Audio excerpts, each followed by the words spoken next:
साथियों, पुस्तक इंद्रिय संयम गायत्री मंत्र के देह अक्षर की व्याख्या लेखक पंडित श्री राम शर्मा आचार्य आपको पढ़कर सुना रहे हैं। पृष्ठ 3 से प्रलोभनों से सदैव सावधान रहिए। इंद्रियों के कुमार्गगामी होने का सबसे प्रधान कारण भांति भांति के प्रलोभन होते हैं। प्रलोभन एक ऐसा आकर्षण मोह चक्र है जिसका कोई स्वरूप, आकार, स्थिति, अवस्था नियत नहीं है, किंतु फिर भी वह नाना रूपों में मानव मात्र को ठगने, पदच्युत कर पथ भ्रष्ट कर देने के लिए आता है। जीवन में आने वाले बहुत से मायावी प्रलोभन इतने मोहक, लुभावने और मादक होते हैं कि क्षण भर के लिए विवेक शून्य हो, अदूरदर्शी बन हम विक्षिप्त से हो उठते हैं। हमारी चिंतनशील सत प्रवृत्तियां पंगु हो उठती हैं तथा हम विषय वासना, आर्थिक लोभ, स्वार्थ, संकुचिततावश प्रलोभन के शिकार बन जाते हैं। अंततः उनसे उत्पन्न होने वाली हानियों, कष्टों, त्रुटियों, अपमान तथा प्रतिष्ठा से दग्ध होते रहते हैं। प्रलोभन जीवन की मृग तृष्णा है। प्रलोभन जीवन की मृग तृष्णा है तो बुद्धि का भ्रम, मोह का मधुर रूप। लालच के रूप अनेक हैं। कभी कभी आप सोचते हैं मैं धनवान बनूं, ऊंचा रहूं, मेरे ऊपर लक्ष्मी की कृपा रहे। इस उद्देश्य सिद्धि के हेतु आप रिश्वत, काला बाजार, झूठ, फरेब, कपट, हिंसा आदि करके रुपए हड़पते हैं। ठेकेदार, ओवरसियर, इंजीनियर तक रिश्वत में हिस्सा लेते हैं। रेलवे, पुलिस, चुंगी इत्यादि विभागों में भ्रष्टाचार इसी स्वार्थ और संकुचितता के कारण फैले हुए हैं। डॉक्टर और वकील रोगी और मुवक्किलों से अधिकाधिक ऐंठना चाहते हैं। बाजार में खराब माल देकर अथवा निम्न कोट की वस्तुओं का सम्मिश्रण कर व्यापारी खूब लाभ कमाना चाहते हैं। सिक्के ने जैसे मानवीयता का शोषण कर लिया हो, ऐसा जान पड़ रहा है। प्रलोभन के अनेक रूप हैं। हाँ, आपको बताते हैं कौन कौन से रूप हैं। अमुक व्यक्ति की पत्नी मेरी पत्नी की अपेक्षा अधिक सुंदर है, मुझे भी सुंदर पत्नी प्राप्त होनी चाहिए। मैं तो अमुक अभिनेत्री जैसी स्त्री से विवाह करूंगा। अमुक व्यक्ति का मकान बहुत सुंदर है, अमुक के पास आलीशान कोठी, मोटर, नौकर चाकर, सुंदर वस्त्र, फर्नीचर इत्यादि हैं। मैं भी किसी प्रकार उचित अनुचित कैसे ही उपायों से वस्तुएं, सुविधाएं प्राप्त करूं। अमुक मुझसे ऊंचे पद पर आसीन हो गया है, मैं भी छल बल कौशल से रुपया दे दिलाकर यही पद प्राप्त करूं। अमुक व्यक्ति बड़ा सुस्वाद भोजन खाता है। मिठाई, पूरी, पकवान, मेवे, दूध, रबड़ी आदि बढ़िया से बढ़िया वस्तुएं नित्य चखता है। नित्य चखता है। मैं भी किसी अच्छे बुरे उपाय से ये चीजें प्राप्त करूं, ऐसा सोचते सोचते जैसे ही कोई तनिक सा प्रलोभन आपको देता है कि आप बिना सोचे समझे उसके समक्ष घुटने टेक देते हैं। रुपया, कमीशन, डाली, फल, मुफ्त सेवा, नाना उपहार ले लेना सब प्रलोभन के ही स्वरूप हैं। इनका कोई आदि अंत नहीं। समुद्रों की तरंगों की भांति वे आते ही रहते हैं। साथियों, नैतिक दृष्टि से कमजोर चरित्र वाले व्यक्ति आसानी से प्रलोभन के शिकार बनते हैं। जिनकी आवश्यकताएं, विलासी इच्छाएं, चटोरापन, अनुचित मांगे, नशे बढ़े हुए हैं, वे प्रायः प्रलोभनों के सामने झुकते हुए देखे गए। जिन्हें दान, दहेज, यात्राएं, भौतिकता, टीप टॉप का शौक है, वे लालच में फंसते हैं। कभी कभी सहज सात्विक बुद्धि वाले भी दूषित वातावरण के प्रभाव से प्रलोभनों के चक्कर में आ जाते हैं। विषयों में रमणीयता का भास बुद्धि के विपर्य से होता है। बुद्धि के विपर्य में अज्ञान संभूत अविद्या प्रधान कारण है। इस क्षणिक भावावेश, अदूरदर्शिता के ही कारण हमें प्रलोभन में रमणीयता का मिथ्या बोध होता है। प्रलोभन से तृप्ति एक प्रकार की मृग तृष्णा मात्र है। प्रलोभन में मुख्यतः दो तत्व कार्य करते हैं, उत्सुकता एवं दूरी। ईसाइयों के मतानुसार आदि पुरुष आदम का स्वर्ग से पतन ज्ञान वृक्ष के फल को चखने की उत्सुकता के ही कारण हुआ था। उन्हें आदेश मिला था कि अन्य सब वृक्षों के फलों को चख सकते हैं, केवल उसी वृक्ष से बचते रहें। जिस बात के लिए हमें रोका जाता है, अप्रत्यक्ष रूप से उसके प्रति हम अधिकाधिक आकृष्ट होते हैं। अतः आदम को वर्जित फल के प्रति उत्सुकता उत्पन्न हो गई।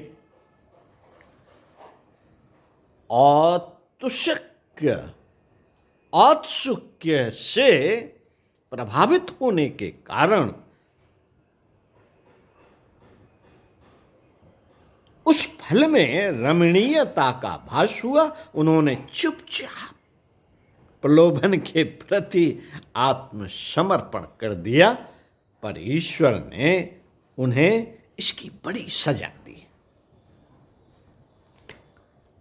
बड़ी सजा दी साथियों।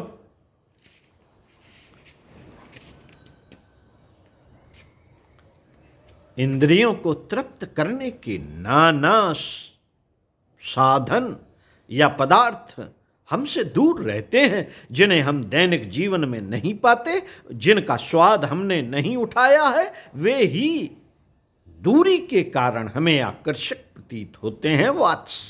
वास्तव में रमणीयता किसी बाह्य जगत की वस्तु में नहीं, वह हमारी कल्पना तथा उत्सुकता की भावनाओं की प्रतिच्छाया मात्र है। वस्तु को आकर्षक बनाने वाला हमारा मन है, जो क्षण क्षण नाना वस्तुओं पर मचल मचल जाता है। नई वस्तुओं की ओर हमें बरबस खींच ले जाता है। कभी वह जिह्वा को उत्तेजित कर हमें सुस्वादु वस्तुओं की ओर आकृष्ट करता है, कहीं कानों को मधुर संगीत सुनने के लिए खींचता है,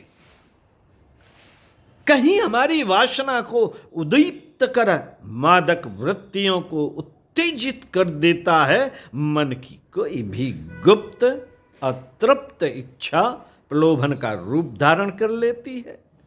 विवेक का नियंत्रण ढीला पड़ते ही मन हमें स्थान स्थान पर बहकाता फिरता है, अथवा विवेक पर आवरण, पर्दा, तमोवृत्ति, इंद्रिय दोष, बीमारी, प्रमाद, विवेक पर आवरण पड़ा रहने से बुद्धि तिरोहित हो जाती है। फलतः हम पतन की ओर जाते हैं, हमारा वातावरण गंदा हो जाता है, हम दूसरों को धोखा देते हैं। विवेक पर पर्दा रहने से दुष्ट पुरुष विद्या को विवाद में, धन को अहंकार और विलास में, बल को पर पीड़ा में लगाते हैं, निर्बलों को सताते हैं। अतः मन पर सतर्कता से अंतर्दृष्टि रखनी चाहिए। जैसे युद्ध करते समय जागरूक संतरी को यह ध्यान रखना पड़ता है कि न जाने शत्रु का कब आक्रमण हो जाए, कब किस रूप में शत्रु प्रकट हो जाए, उसी प्रकार मन रूपी चंचल शत्रु पर तीव्र दृष्टि और विवेक को जागरूक रखने की अति आवश्यकता है। जहां मन आपको किसी इंद्रिय संबंधी प्रलोभन की ओर खींचे, वहीं उसके विपरीत कार्य कर उसकी दुष्टता को रोक देना चाहिए। मित्रों, मन बड़ा बलवान शत्रु है। वासना और कुविचारों का जादू इस पर बड़ी शीघ्रता से होता है। बड़े बड़े संयमी व्यक्ति वासना के चक्कर में आकर मन को न रोक सकने के कारण पथभ्रष्ट हो जाते हैं। मन को शुद्ध करना अत्यंत दुष्कर कृत्य है। इससे युद्ध करने में एक विचित्रता है। मन से युद्ध करने में एक विचित्रता है। यदि युद्ध करने वाला दृढ़ता से युद्ध में संलग्न रहे, निज इच्छा शक्ति को मन के व्यापारों में लगाए रहे, तो युद्ध में संलग्न सैनिक की शक्ति अधिकाधिक बढ़ती है और एक दिन वह इस पर पूर्ण विजय प्राप्त कर लेता है। यदि तनिक भी इसकी चंचलता में बहक गए तो यह मनुष्य के चरित्र, आदर्श, संयम, नैतिक दृढ़ता, धर्म को तोड़ फोड़ कर सब कुछ नष्ट भ्रष्ट कर डालता है। मन को दृढ़ निश्चय पर स्थिर रखने और उसी पर एकाग्र ध्यान रखने से मुमुक्षु की इच्छा शक्ति प्रबल बनती है। मन का स्वभाव मनुष्य की इच्छा के अनुकूल बन जाने का है। इसे जिन विषयों की ओर दृढ़ता से एकाग्र कीजिए, वही कार्य करने लगेगा। वह व्यर्थ, निश्चेष्ट, निष्क्रिय नहीं बैठना चाहता। अच्छाई या बुराई वह किसी न किसी और निश्चय आकृष्ट होगा। यदि आप शुभ रचनात्मक समुन्नत कार्यों में उसे न लगाएंगे तो वह बुराई की ओर चलेगा। यदि आप उसे पुष्प विचरण करने वाली मधुलोभी तितली बना देंगे तो रूप, रस और गंध पर मड़राए तो वह आपको अवश्य किसी भयंकर स्थिति में डाल देगा। यदि आप उसे उद्दंड रखेंगे तो वह दिन रात असंख्य स्थानों पर भ्रांति मत रहेगा। यदि आप शुभ इष्ट पदार्थों के शुभ विचारों में उसे स्थिर रखेंगे तो वह आपका सबसे बड़ा मित्र बन जाएगा। मित्रों, जब जब अपने अंतःकरण में विषय वासना का प्रबल संघर्ष उत्पन्न होता हो, तब तब निर्क्षीर विवेकी निश्चयात्मिका बुद्धि को जागृत कीजिए।